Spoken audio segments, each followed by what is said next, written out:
So good morning students. Today we are going to discuss the limit test for heavy metals. So as you very well know, the heavy metals are cumulative in our body. That means they keep on accumulating in body. They don't pass out very easily through the urine. So when anything is accumulating in our body, that means it will be very toxic to our kidney, liver and heart. So we need to carry out the limit test for heavy metals for our health purpose, right? So basically our heavy metals are bismuth, lead, tin, cobalt, and their units are expressed in terms of parts by weight of lead. Normally जो limit test के units है वो ppm में बताते हैं, parts पर million. तो हम इसमें क्या करेंगे, parts by weight of lead in 1 million weight of the substance. ठीक है. सो इसके लिए हम लेटेस्ट आईपी के according we are following 3 methods only. Method A, method B and method C. In method A, we will use those substances which are already colorless, right?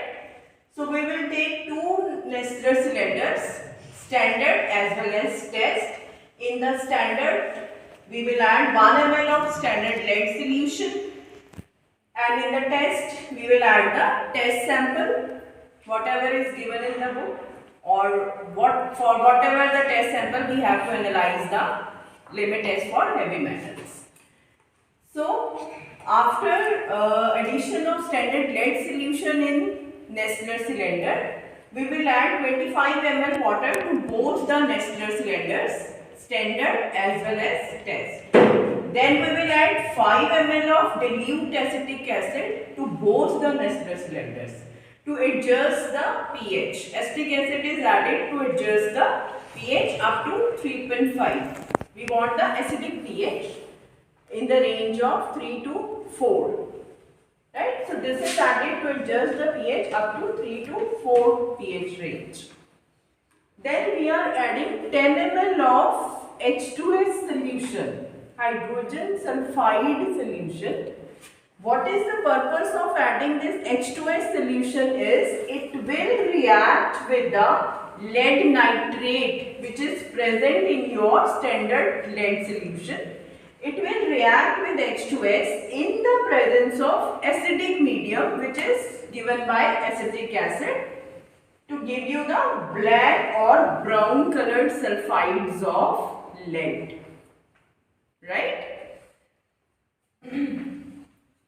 Then in the method B, this method is used for those substances who are already colored, but we have to make it colorless. So we have to give some special treatment to these substances which are colored, right? So what we will do, we will take the test sample which is colored, we will ignite this with sulfuric acid. We will add sulfuric acid. We will ignite it to charring. Ignite means we will heat it to that temperature so that the charring occurs. Charring मतलब बिल्कुल black हो जाएगा. ठीक है, जैसे आपकी रोटी बिल्कुल जल जाती है ना, काली हो जाती है जब, that is charring. So हमने उसको सल्फ्यूरिक एसिड डाल के तब तक हीट करना है जब तक उसकी complete charring ना हो जाए. ठीक है. Then we will add nitric acid. Again we will add sulfuric acid, again ignition up to charring. Then we will add HCl, hydrochloric acid, and 10 ml of hot water. We just want the complete ignition so that this colored test sample becomes the colorless test sample. So after adding ammonia and acetic acid in the test sample, after all these ignition processes with sulfuric acid, nitric acid and HCl, we will get a sample which is colorless, right? We will get a colorless sample. Then to this colorless sample, we will follow the method A again. Standard test, addition of acetic acid and H2S gas until there is formation of lead sulfide, right? So this is method A, this is method B. Now coming to the method C.